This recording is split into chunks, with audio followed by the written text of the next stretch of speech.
we are going to start with chapter number 32, paragraph writing. Paragraph writing क्या है? Read discusses in school.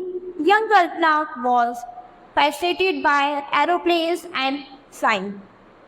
She spent her time making small models of planes during craft lessons. When she saw planes flying, she and her brother would ride fast on their bicycles, trying to see where they were headed. J.R.D. Tata, who had flown some of the first mail flights in India, was her hero. यहाँ पर एक छोटा सा passage है ये. तो now answer these questions. तो इसमें से आपको इन क्वेश्चंस के आंसर देने, यानी हु इज शी, वो क्या थी, कल्पना थी. What was she fascinated by, वो उनका क्या फैसिनेटेड था by aeroplanes and flying. How do we know that she was fascinated by planes. Next, who was her hero, तो एक हीरो कौन थी. Why was her hero? तो यहाँ पर क्या है, J.R.D. Tata, who had flown some of the first main flights in India, was her hero. Here you will see that as you answer the question in sequence, the entire passage unravels itself in front of your eyes. तो यहाँ पर क्या करेंगे, हम इन passage को पढ़ेंगे और इससे ये आंसर्स निकालेंगे. We call this passage a paragraph. तो हम ये जो पैसेज दिया गया है इसको क्या बोलेंगे, पैराग्राफ. यानी एक छोटा सा पैराग्राफ दिया गया है जिसमें से हमने कुछ क्वेश्चन आंसर बनाए. A paragraph is a number of sentence group together and arranged in proper order so as to have a meaningful impression on the reader. Now let us look at the few characteristics of a good paragraph. तो यहाँ पर एक और paragraph है और इससे related ये 3 question है. Now note, beware of a bad start. आप जब भी कोई पैराग्राफ होता है उसमें कभी भी किसी बेकार चीज से स्टार्ट नहीं करेंगे. If you are writing a paragraph of a rainy day, don't start the paragraph by say. तो सबसे पहले उसके बारे में ऐसे कुछ नहीं बताएंगे, I am going to describe a rainy day. इस तरह से आप बोलेंगे. Let the readers infer for themselves whether the paragraph is about a rainy day or a peak wall. Avoid repetitions and as it make a paragraph boring. तो हमें कुछ भी ऐसा नहीं करना है जिससे कि हमारा पैराग्राफ जो है वो एकदम बोरिंग बन जाए. To add variety, one can start the sentence in different ways. तो हमें क्या करना है, इसमें कुछ वैराइटीज ऐड करनी है और उसे उस सेंटेंस को इस तरह से स्टार्ट करना है एकदम डिफरेंट वे में. You should not have too many sentences describing the same aspect of a theme to avoid monotony. हमें एक सेंटेंस को दोबारा से रिपीट नहीं करना है. Don't use sentence starting with words like word, because, so and far. और हमें कोई भी सेंटेंस जो है वो इन वर्ड से स्टार्ट नहीं करना है, like but, because, so and और. तो इससे हमें कोई भी सेंटेंस स्टार्ट नहीं करनी.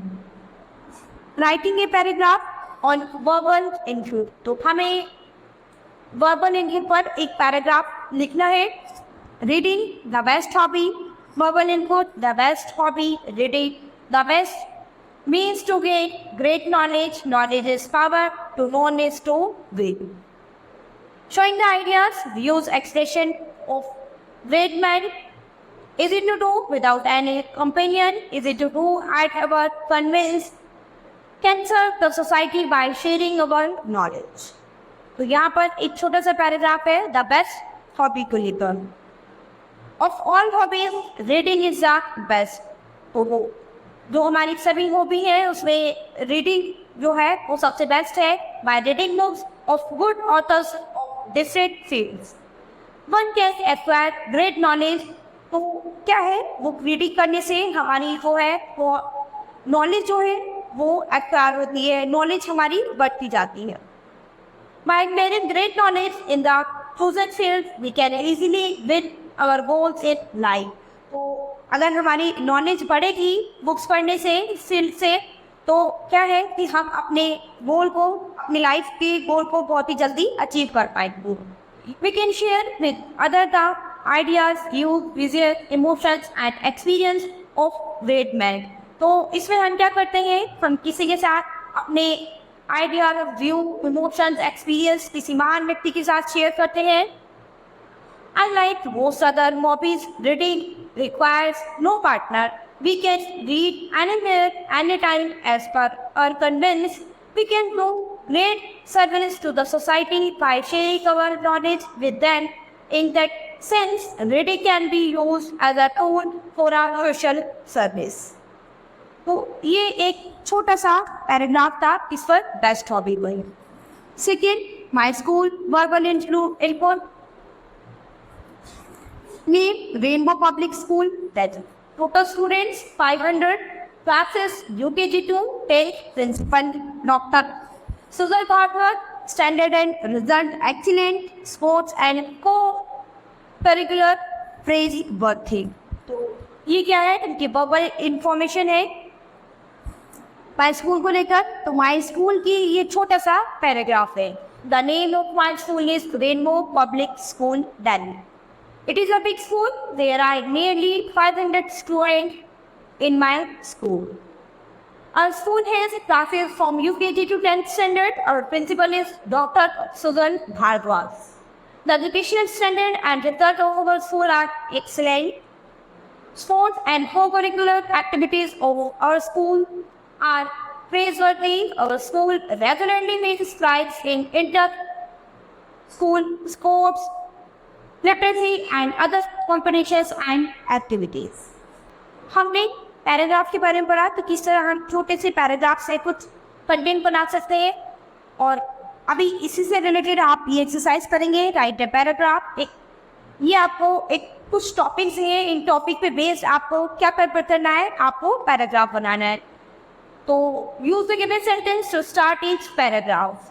Road accidents, a visit to our museum, the sense at a railway platform, a classroom, a visit to a circus। तो इससे रिलेटेड आपको एक पैराग्राफ बनाना है। Next, write a paragraph deforestations using the verbal input. तो ये इसके verbal input है और इससे आपको एक पैराग्राफ लिखना है। Right a paragraph on morning walk using the verbal input. तो एक मॉर्निंग वॉक के वर्बल इनपुट से गए और इस पर मॉर्निंग वॉक पर एक छोटा पैराग्राफ लिखना है आपको। Right a paragraph on the importance of English. तो इम्पोर्टेंस ऑफ इंग्लिश की ये वर्बल इनपुट दिए गए हैं और इम्पोर्टेंस ऑफ इंग्लिश पे बेस आपको एक पैराग्राफ लिखना है। Next, write a paragraph on my ambition in life. तो माई एम्बिशन इन लाइफ पे भी आपको एक छोटा सा पैराग्राफ लिखना है और उसके वर्बल इनपुट नीचे दिए गए हैं। Next, write a paragraph on the girl child. तो गर्ल चाइल्ड के वर्बल इनपुट आपको मेंशन है और इस पे भी आपको छोटा पैराग्राफ। तो ये जितने भी पॉइंट्स आपको दिए गए हैं इन सब पे आपको एक छोटा सा पैराग्राफ लिखना है और इनके वर्बल पॉइंट्स आपको यहाँ पर बुक में मेंशन कर दें। So students, this chapter has finished. We'll start with the next chapter in the next class.